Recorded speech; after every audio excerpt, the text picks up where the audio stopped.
Hello friends, welcome back to my channel. Today in this video we are going to see the pharmacokinetics, which is important topic and is a part of biopharmaceutics.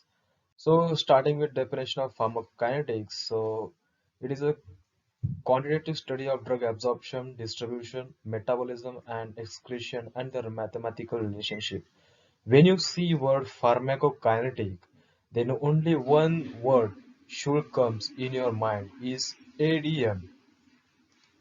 Okay, ADM. This is most important. Whenever you see pharmacokinetic, just remember ADME.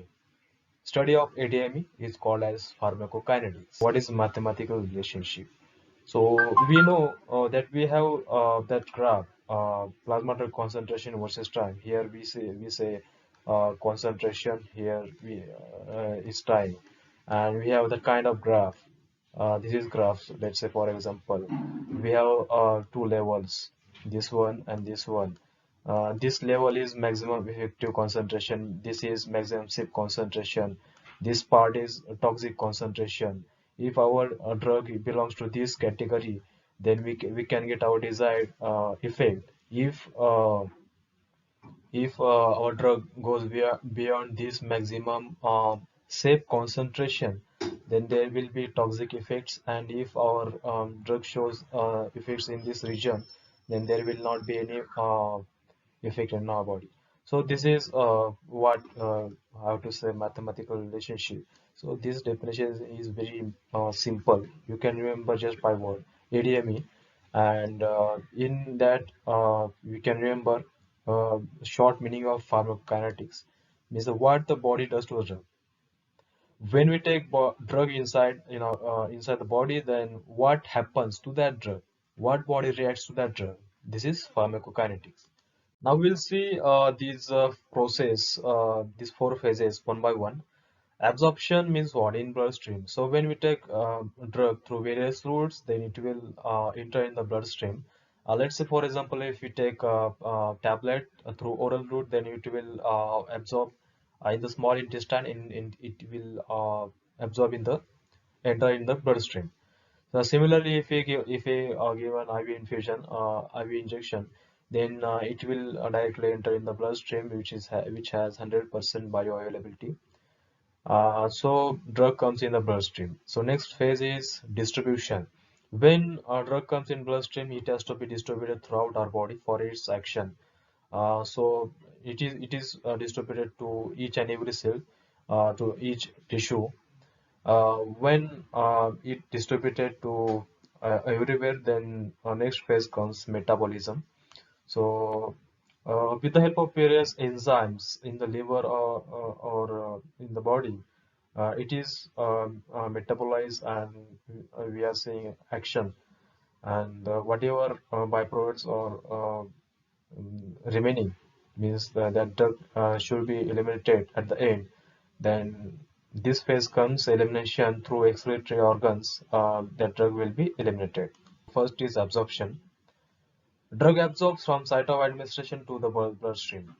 For oral route, drug absorption takes place in small intestine. For IV, it takes place from the site of administration, and it is necessary for the production of a therapeutic effect. So I already told you. So if we give one tablet through oral route or capsule through oral route, absorption takes place in small intestine. If we give one IV injection, then automatically it will enter in the blood, and it has 100% bioavailability, and this phase is most important. So this slide is most important. You can take screenshot or you can write down this is most important. The drugs which are unionized, having low polarity and higher lipid solubility, are easy to permeate membrane.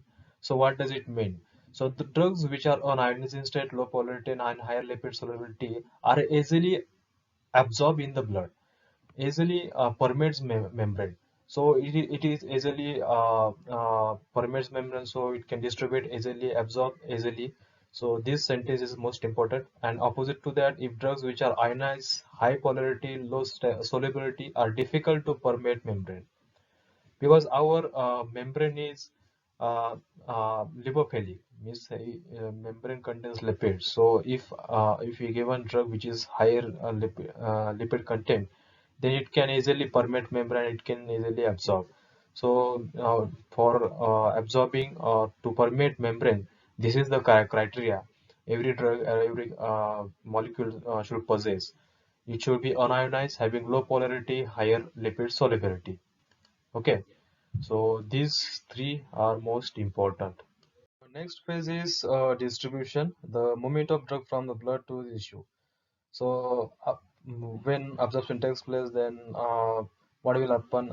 Drug will come in the blood, then it has to be distributed through various cells to various tissues of our body.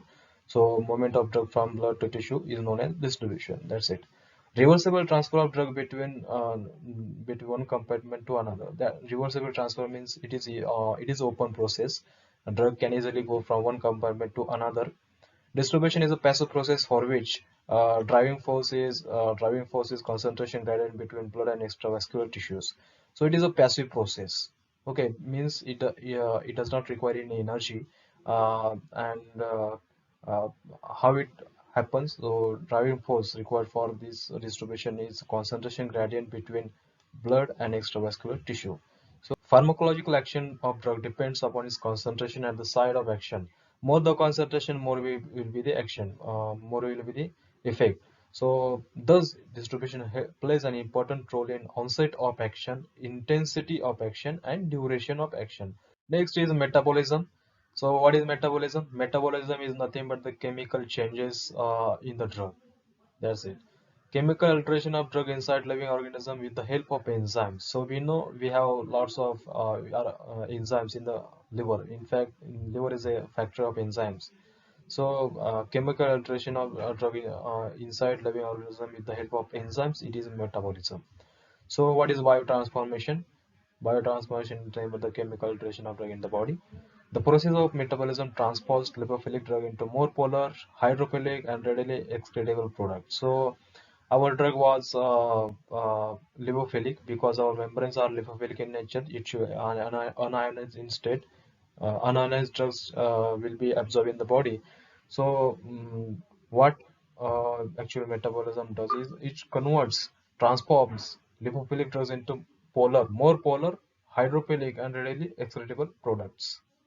Because mostly drugs are excreted through urine, that's why it has to be converted into polar.